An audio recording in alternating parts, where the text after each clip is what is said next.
চাইছো যে মন্দিরটা কোথায় হচ্ছে আমি বলে দিই ঠিকানাটা বেলেরা বৈকুণ্ঠপুর। যে কোনো টোটো চালককে বলবেন, দেখবেন একদম মায়ের মন্দিরে সবাইকে পৌঁছে দেবে। আর টোটো ভাড়া তোমরা সবাই ন্যায্য ভাড়া নেবেন। অনেক ভক্তরা দূর থেকে আসেন, কষ্টের জন্য আসেন, তারা খুব কম ভাড়া নিয়ে আসবেন, যতটা পারবেন সহযোগিতা করবেন। এই বাচ্চাটা খুব সুখবর।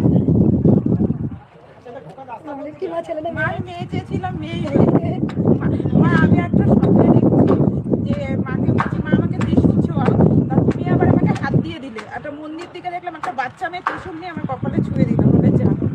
একদম এই বাচ্চাটা মায়ের মুখে শোনা যাক কি উপকার হয়েছে। বল মা, দেখো বাবা দুজনেই বলবে, তোমরা বলো। মা আমার কনসিভ হচ্ছিল না।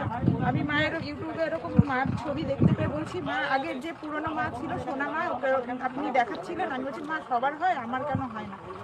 এরকম পরের মাসেই আমি কনসিভ করেছি।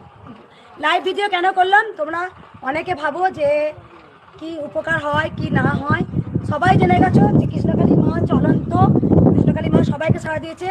বাবা তোমাদের 3 বছর বিয়ে হয়েছিল, বেবি হচ্ছিল না, কবে গেছিলে মায়ের মন্দিরে?